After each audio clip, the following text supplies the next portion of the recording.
Hi BookTube, and welcome to a new video. This is a Friday Reads video for 4 books I've completed, 3 books I'm currently reading.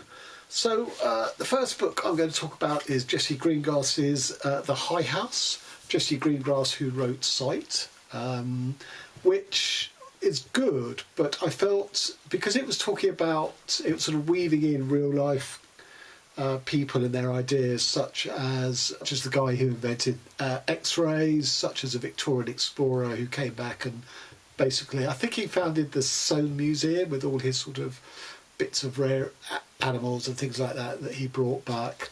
Also Freud's ideas. They were a bit sort of info dump, not info dump to advance the plot, but info dump about these people's ideas. This I felt was far more successful. This is a 5-star read for me.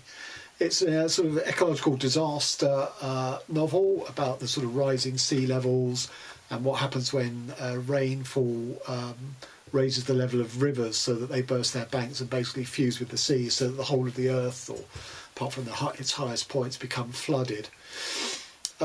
Which is, you know, all too real. But that's the backdrop for this novel. It's always there without sort of taking up lots and lots of pages, because it's really a character study.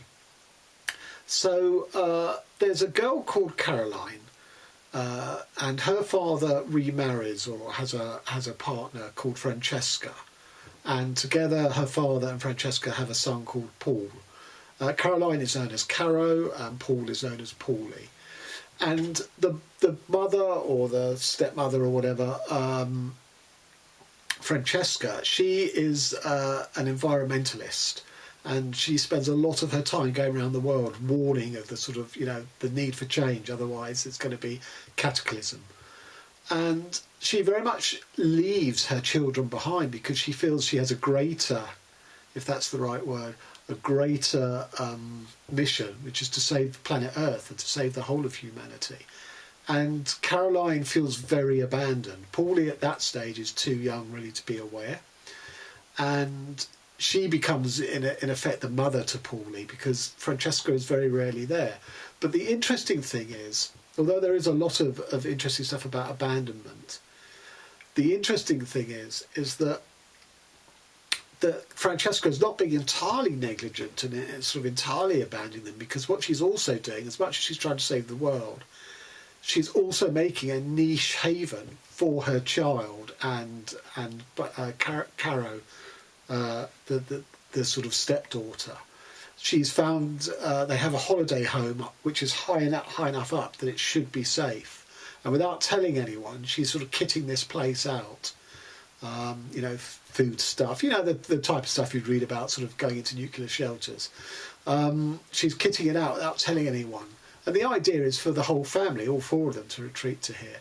But fate intervenes, so that it's only Caro and Paulie who end up making the journey to this house for refuge, whereupon they meet Sally and Sally's grandfather, because Francesca employed them to look after the house in their absence, because it is a holiday home effectively, and that if anything happened to Francesca and her husband, that Sally and the grandfather were effectively to become the de facto parents for Caro and Paulie.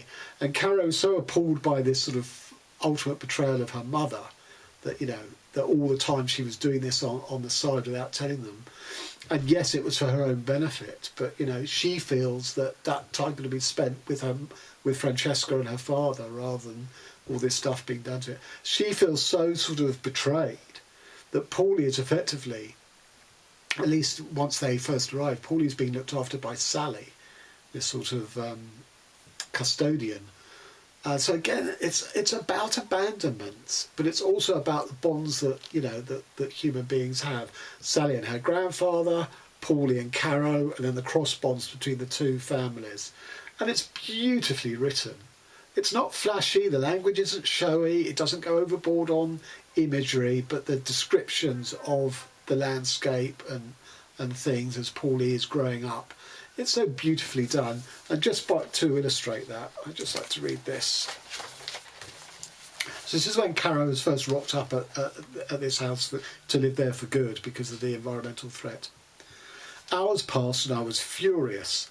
Anger was a hard nut in my throat, and I could neither cough it up nor swallow it down.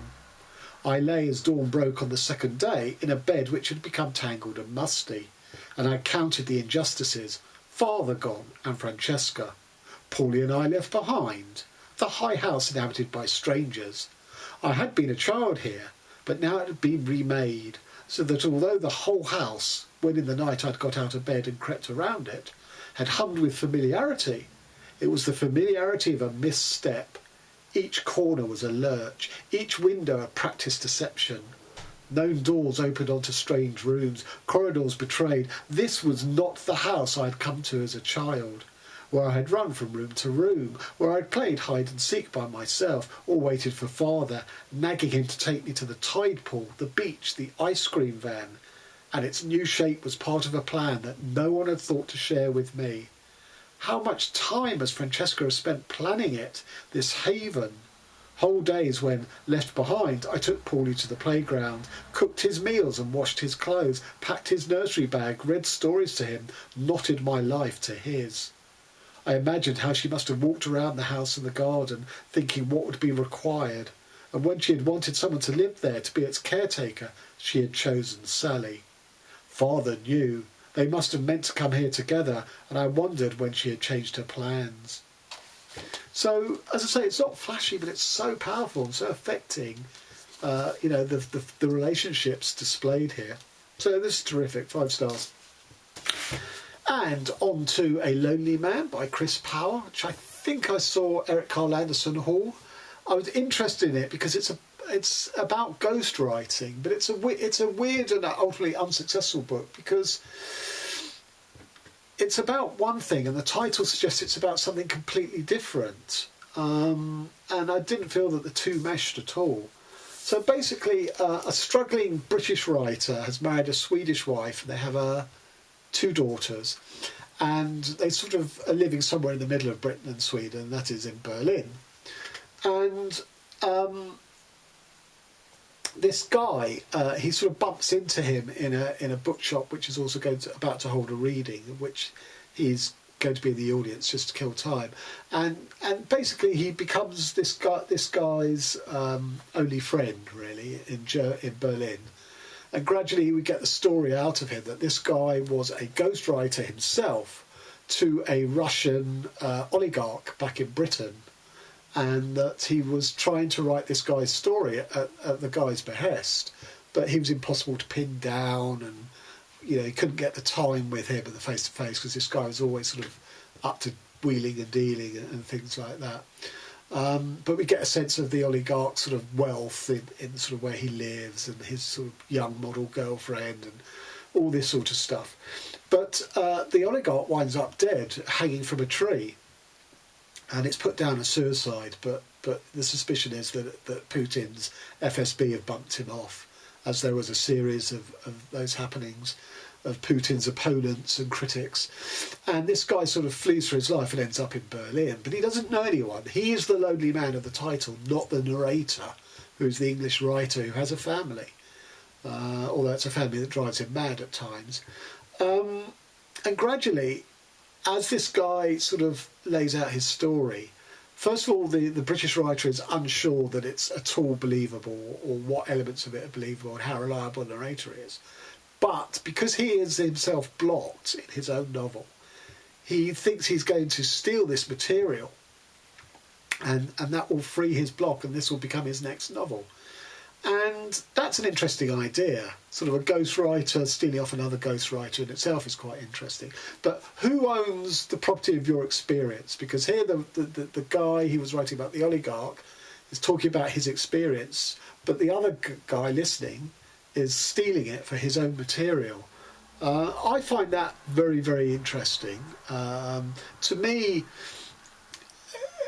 part of the question is ownership. Who has copyright effectively of that? That's not what I'm interested in. What I'm interested in is how other people's stories become part of my experience as a writer, in the mere fact of me using those stories, using the material of them it becomes part of my experience because I put them into books or whatever. Now, it's not part of my lived experience because I haven't lived these stories that other people are telling me.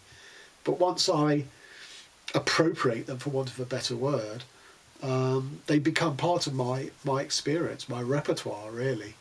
Although I'm not repeating them in dinner parties as anecdotes, I am repeating them in books. And I've always been sort of very interested in that. But this is more interested in the who has the right of ownership of that. But it doesn't really go anywhere, really. Increasingly, it's about the ghostwriter's sort of loneliness and alienation. You know, they are being chased by something to do with Putin's mob. So it's not complete fantasy. But the more that's nailed down, the more you're then able to sort of say, okay, so there is significant kernels of truth in this guy's story. So the unreliability part of it sort of disappears. But again, it doesn't really mesh with the fact of this guy's so isolated, he knows no one in Berlin except he makes the acquaintance of the British writer. He sort of trusts him with material, which we don't know if it's true or false. Increasingly, it's sort of true. And he's betrayed because the other man steals it. But it just all felt a bit unsatisfactory. The one thing I will say was quite interesting is the writer's frustration when sort of family, the mundanity of family life with his daughters and with his wife. I thought that was portrayed really well here. And he and his Swedish wife have a really loving, quite tender relationship. She's very funny. She's always putting him down because she's frustrated at his inability to, bring money in because just let this ice cream van go past. She's frustrated with him because he's not writing at such a rate to bring any money in. When he was back in London, he supplemented his writing income with a job in copywriting. And there was a long section here about a funeral of one of his old university friends who committed suicide. And I didn't really know why it was there. It took up quite a big chunk of the book. It takes him from Berlin back to England, which he was very keen of getting out of. But I couldn't see to what purpose, really, other than the fact that suicide is the theme of the book, because did the Russian oligarch commit suicide or was he bumped off and it was staged? So, yeah, I didn't really know what to make of this book. It didn't really give me what I was looking for it about ghostwriters. 3 out of 5 stars. On to The Lost Writings of Franz Kafka, which does exactly what it says on the tin, because Kafka sort of wrote fragments and stories in his journals and in his diaries, as much as sort of dedicated, setting them down on paper to present as stories. And Kafka virtually finished nothing, apart from some of his short stories. It's estimated in the afterword here that he only completed 10% of anything that he wrote. So this is a book of fragments, and thereby you have to bear that in mind because it's not finished, polished work. As I say, very little of Kafka's is. And I think, therefore, it's really only one for Kafka completists like myself. It's certainly not a place to start with if you've not read Kafka before. And, there's 132 pages here, and I'd say 30 of the pages were, 5-star stuff. The rest of it I could sort of live without. So, the easiest thing I could do is just to read a couple of them. I can swim as well as the others, only I have a better memory than they do. So I've been unable to forget my formerly not being able to swim. Since I've been unable to forget it, being able to swim doesn't help me, and I can't swim after all. Which is a perfect sort of illustration of Kafka just overthinking everything and getting absolutely bogged down in his own creativity. He can't get past the negative stuff that he himself throws up. No one else is throwing it up. He's always battling with his mind. I think that's a beautiful little metaphor for it. And I will say that none of these have titles, and what you're getting effectively is a lot of beginnings of stories, and you kind of are left to think, that's a really interesting start. I wonder where it's going. But here's one that does have the sense of more completion.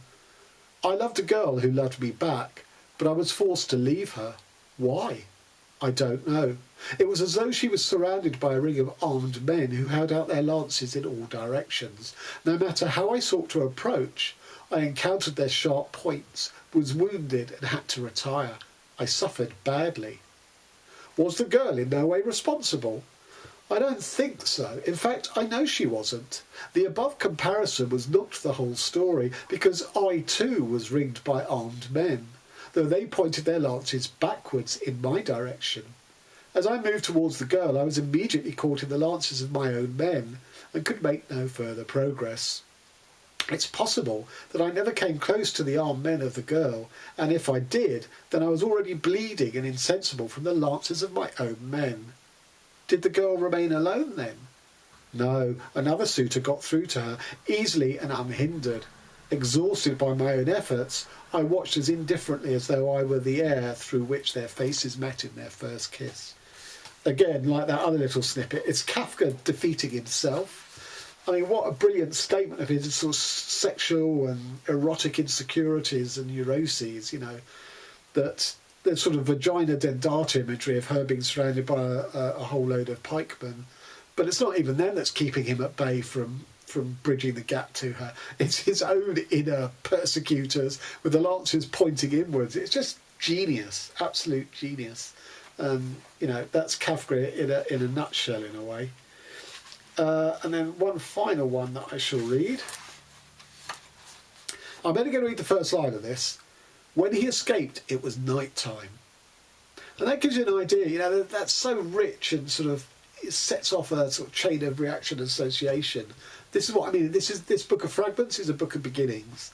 And, you know, what it goes on to do then is a very interesting story about a guy escaping.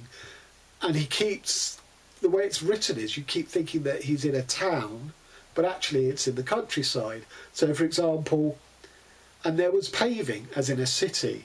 The ground was laid out in slabs, an exemplarily smooth bit of paving, but it was just the dim shadows of the trees falling across the snowy country road. And, you know, it's only that long, but repeatedly there's this sort of confusion and ambiguity between an urban setting, in which he appears to be escaping from and into, but actually it's all rural. It's really interesting.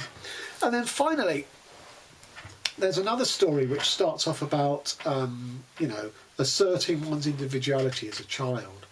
And the character here is talking about, you know, just reading books all the time and sort of being challenged by his schoolmates.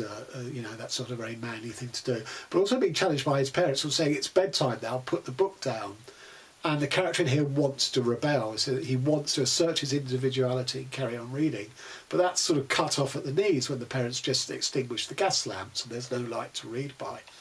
But then it gets really interesting because it's a study of sin and guilt, because he's thinking about the nature of rebellion, the nature of asserting your individuality, but how that all plays back and is felt negatively as sin and guilt, or potentially it's felt as sin and guilt, and obviously this being Kafka, it is utterly felt as sin and guilt. So the urge to be free, to liberate oneself, to be independent, comes with the consequences of sin and guilt. So, you know, as I say, for me, this is the cherry on the top. It filled in some of the gaps in my Kafka knowledge. There's lots of little hints at where other better-known stories, such as the Mouse Folk, In the Burrow, the Hunger Artist, you can see some of their roots in here. So I got a lot out of this book. You know, I think you have to be well up on your Kafka to get anything significant out of it. So it's a bit hard to rate this, really. So I'm going to give it 4.5 stars. And the final book I completed is Denis Johnson, Tree of Smoke, a novel. So this is my fourth mammoth book of the year, rated at about 600 and something pages. 615 pages. And I picked it up precisely because I'd done the recognitions in March, which is a tough, demanding read. And I thought Denis Johnson's language, he writes very sort of lithe, lissom language. I thought I could sort of bash through this quickly. It'd be less demanding than the recognitions. And if I finished it, you know, the recognitions took me all month of March. This I finished by 10th of April, and I knew it would leave me free to read a lot of other books in April, which I was really looking forward to. So before I talk about this, I'm going to talk about my Denis Johnson experience. So this was the first Denis Johnson book I read. It's called Train Dreams. It's very short, about 116 pages. It was brilliant. Really enjoyed it. As my first exposure to Johnson, I thought, here's a writer for me. And then the next book I read was The Largesse of the Sea Maiden, which was short stories, and one of the last books he wrote, I think. And at the time I was falling out of love with short stories, but this was really, really good and actually postponed my complete despair at the form of short story writing. So, you know, a 2 for Johnson. The next book I read was The Stars at Noon, which is a curious book. It was quite unlike other books I'd read. It was set in Nicaragua at the time of the war with the Contras there. And it was a view on that situation that I'd never come across in literature or in news before. And, you know, again, not a perfect novel, but interesting enough. Then we had Angels, which was about a couple of drifters, a man and a woman. And it's fine, but right towards the end, there's just some stuff that made me go, whoa, this is Johnson. Sometimes he just finds a phrase or a sentence that absolutely just lifts it to another level. And then I read The Resuscitation of the Hangman, which is set in Provincetown in New England, which I didn't know was sort of a gay town to rival San Francisco. I suppose it's the East Coast town. And it was a fascinating portrayal of that place. The characters were less interesting, although the central image of the resuscitation of a hangman, sort of literally, really, that was interesting, but didn't quite work, but I got enough out of it. And then I read an earlier collection of his short stories called Jesus' Son, which is probably one of his best known books. And the stories are all of a piece, where it's a community in a world which is absolutely, you could recognise in there. But by that time, I didn't realise this was short stories when I bought it. But at that time, my despair at short stories had kicked in, so I was less taken with this. And then we come to Tree of Smoke. By the time I bought this, having read all of those, I'd sort of committed in my mind that I was going to read all of Denis Johnson's prose. I wasn't so interested in his poetry and his non-fiction, but I did want to read all of his prose. And then I read this, and the problem here is I don't think Johnson is best suited to a novel of 615 pages. I think he works better in sort of short, punchier lengths, because his writing is live and lissome, and then he'll sort of wrench you up, he'll stop your breath with some writing. And there are bits of that fabulous writing in here, but they're much more diluted amongst the rest of the stuff, because it's long. It's his Vietnam book. And the other thing about this is, this was published in 2007, so we've had all the Vietnam movies of the 80s and 90s. We've had the works of Tim O'Brien, who is for me anyway, the Vietnam War fiction writer. This, to me, had no place and offered nothing new to the genre. We've also, since then, of course, had, or before the publishing of this, we've also had 9/11, which changed the whole rules of warfare anyway. And I didn't see the point of this book. I didn't see it added anything at all. And was very disappointing, really. There were, as I say, there are some fabulous bits of writing. I mean, it is set amongst a set of characters who are mainly attached to PSYOPs, US PSYOPs. And I thought that was an interesting sort of arena of the war to set it in. But ultimately, the main guy, who is called Francis, I've forgotten his name now, Francis Xavier Sands, who is a colonel. He's Colonel Kurtz out of Apocalypse Now. There's no getting away from it. It's a poor shadow of that brilliant creation between Coppola and Marlon Brando. It's a bit over the top in the movie. But this was a pale imitation, really, because that stereotype or that archetype has been done before this book came out. That's one of the problems. So just to give you an idea of the sort of the potential interest of the PSYOPs side, Skip said, "Are you Army Intelligence? PSYOPs, just like you. We want to turn those tunnels into zones of psychological mental torture. The tunnels? The VC tunnels all over Cu Chi. I'm thinking, odorless, psychoactive substances, scopolamine, LSD, man. Lets it seep through the system. Those bastards would come swarming out of their holes with their brains revved way past the red line. Gee, PSYOPs is all about unusual thinking, man. We want ideas blown up right into where they're going to pop. We're on the cutting edge of reality itself, right where it turns into a dream. So I think that's a really interesting premise for this book, but it's never really developed. I mean, they never come up with, that ideal to find something to basically smoke the Viet Cong out of their tunnels, almost like rats, because the Americans are too physically big to get into the tunnels. It's a really interesting realm to cite this book, but it's never really developed. It's just the excuse as to why these guys are there. They spend a lot of time drinking and eating and not actually doing much militaring. I think there's one firefight in the whole novel, which is fine because it is, as I say, sort of set amongst the world of PSYOPs. But they do also give us a couple of brothers. One's a seaman in the Navy and one's a grunt in the infantry. And I'm not really sure why their stories are there. They don't really add anything. In fact, they take away from the focus of these PSYOPs guys who, in the same way that Apocalypse Now is a sort of a psychoactive war as a sort of psychoactive trip, sort of completely sort of delusional, the colours under the influence of drugs and stuff.